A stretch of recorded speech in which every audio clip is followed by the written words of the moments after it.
Hello and welcome back to the Tales of TIC podcast, where today we have the pleasure of being joined by Jan-Hendrik Rutsch. Jan has had an interesting career across multiple sectors, including most recently within the lab testing businesses.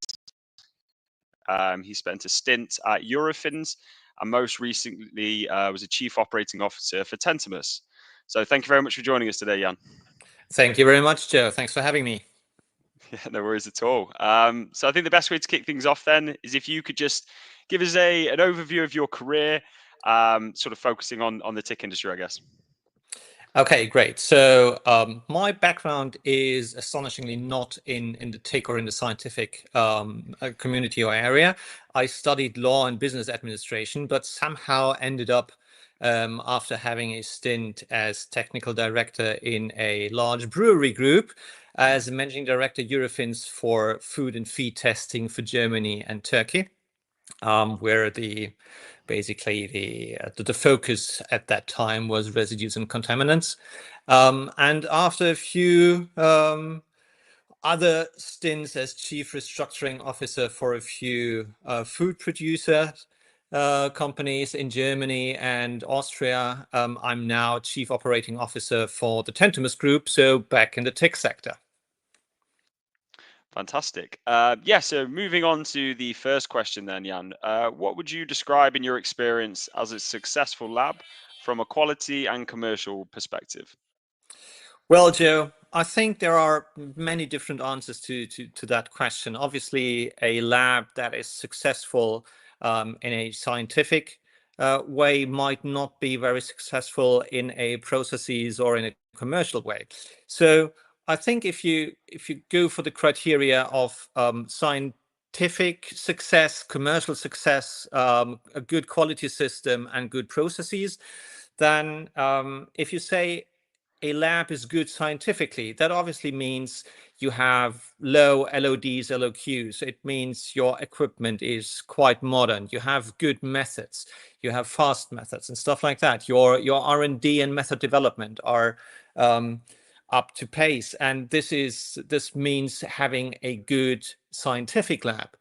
However, obviously this can, but in not all circumstances does come with commercial success. So good margins or good growth rate or stuff like financial control or net working capital control, a good procurement or something like that. And even that might not come together with good quality or good processes, like a good turnaround time or use of AI systems or good internet or IT systems. So in the end, I think to classify a lab as a successful lab means it has to be at least good in some of these or in all of these criterias, and maybe outstanding or really extraordinary in one or two of those. And therefore, I think this would qualify as a good lab. Okay, fantastic. So just going on to more of a leadership question then. In your experience, what do you think creates the best leadership culture in a lab, be it kind of a scientific-based leadership, commercial leaders, founders, or even a private equity outfit? Well, I think this corresponds quite well to the question of what is a good lab, because obviously, as we just discussed, things like science, commerce, quality, or process, many of the leaders of labs are stronger in one of these areas and weaker in others. So a leader that comes from a scientific background might focus on scientific advancement for the lab and might be not as good or as focused on the commercial side of the lab or on good processes. I think in the current state of TIC business, a good leader and a good leadership culture should have a thorough understanding of all of these things. So if you come from a scientific background, it might be you're a chemist or a microbiologist or something like that. And your original focus was having good LODs, good LOQs, good methods, good method development, then obviously you have to learn a lot and you have to develop yourself or your leadership style and your leadership culture towards understanding and implementing things like commercial controls and quality control and good processes and good IT structures, good procurement or stuff like that. And I think most labs that don't comprehend that you need all of these factors fail in the end. So basically it's quite connected to what is a good lab. Also means the leadership for the lab should be equivalent to a good lab, meaning you can be good in some area and weak in others, but then there should be complementary systems in place. And that might come, for example, from a private equity investor who brings in like things like financial control and financial stability and stuff like that when you're more scientifically oriented as a leader of a lab. Or you might be more commercially inclined and then you need good scientific advisors, stuff like that.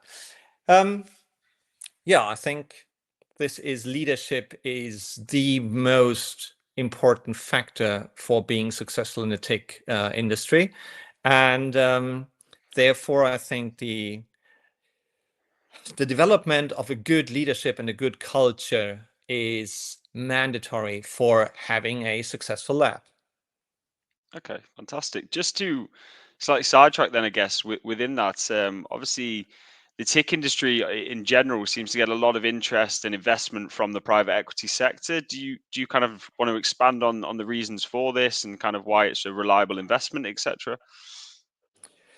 Well, yes, obviously, if you look at the deals that are taking place at the moment and over the last few years, there's a tremendous interest of private equity groups in the tech industry, basically because the underlying market in the tech sector is simply pretty good.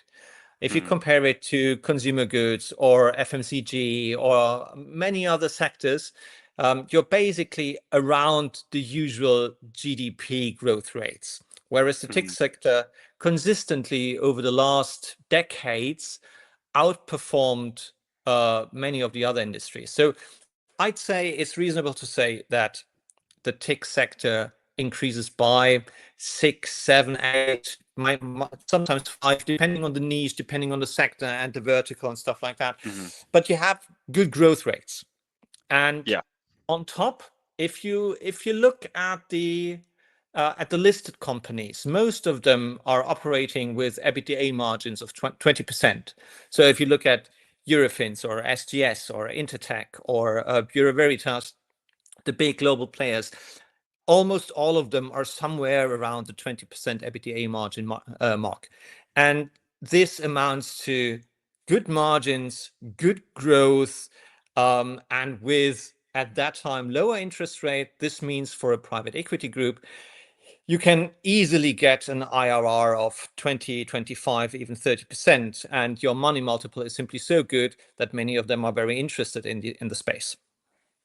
Okay, no, that's super interesting. Just hearing your perspective on that.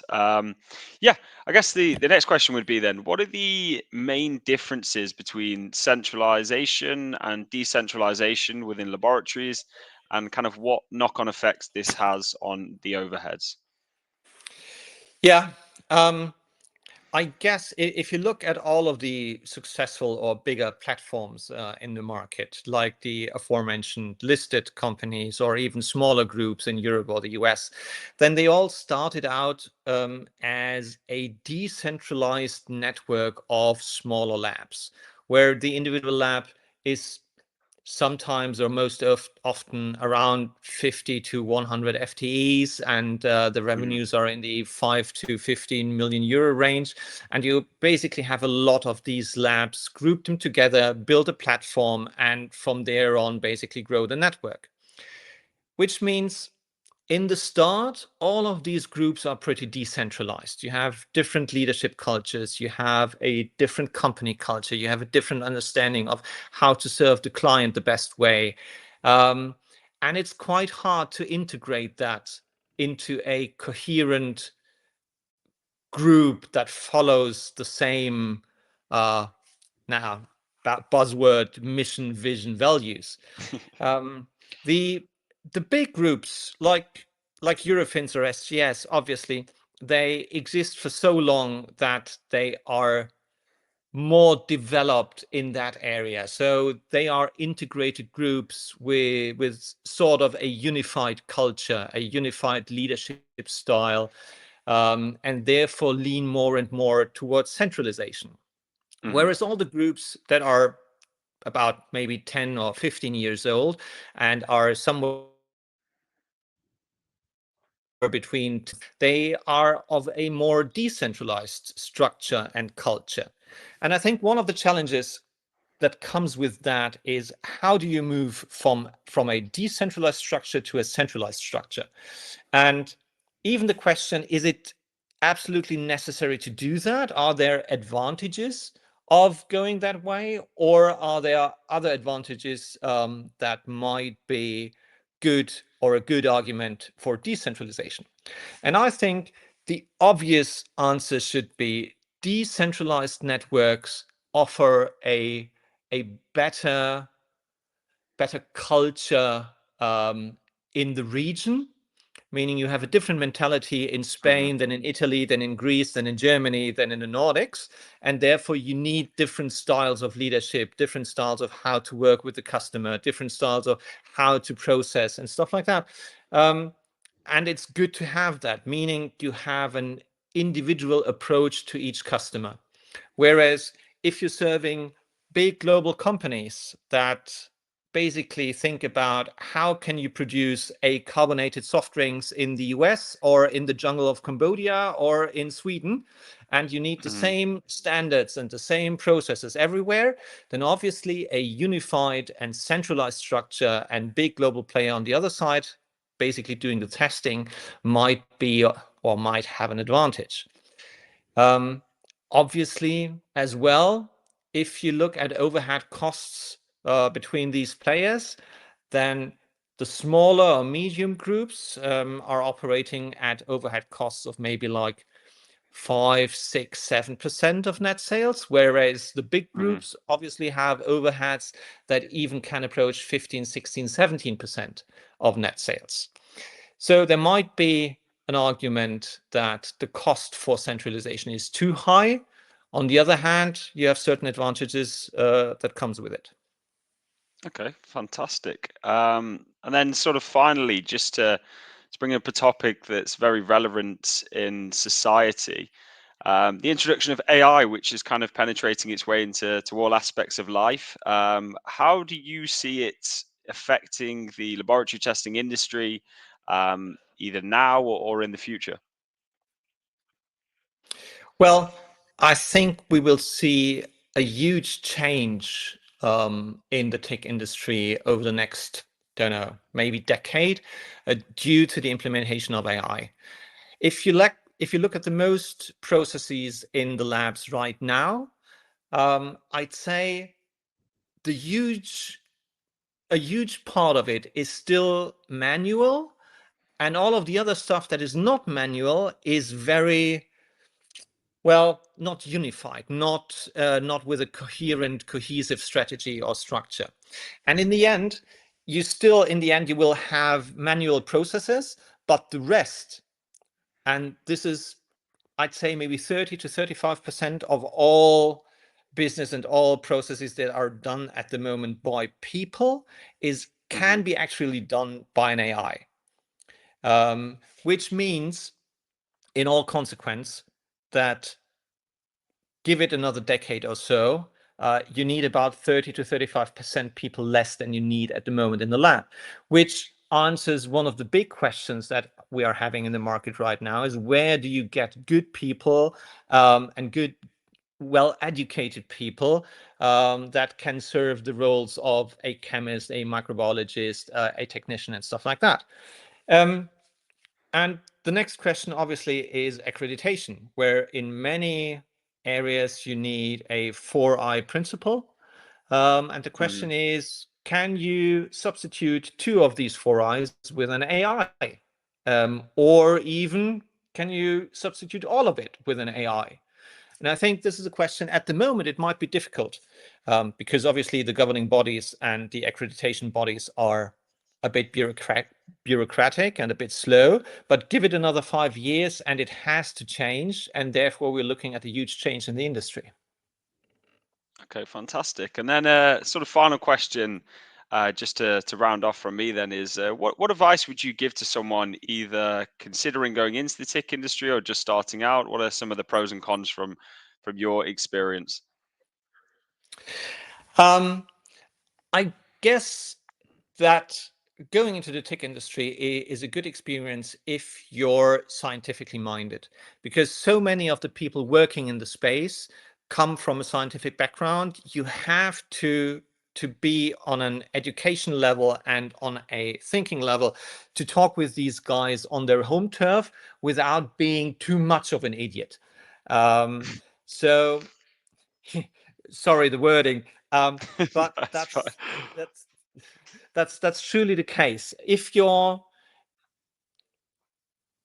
you think you fit quite well into academia and into an academic education and stuff like that, then you fit quite well into the TIC structure. Whereas from my personal experience, if you, for example, look into beverage industries or food production or stuff like that, it isn't quite that technological from the mindset, and it's not as scientifically oriented as the tech industry, and so it attracts a certain type of people, and if you fit well into that, then it's a really fun environment and you meet a lot of good people that do their best to serve the client and basically do the work to make the world safer by safe food and safe environment and safe medicine and stuff like that, which is the reason for TIC being there. Okay, fantastic. Well, yeah, thank you very much for coming on today then, Jan, and sharing your experiences within the industry. Yeah, it was really good to have you on board. Thank you, Joe. No worries. Thank you very much.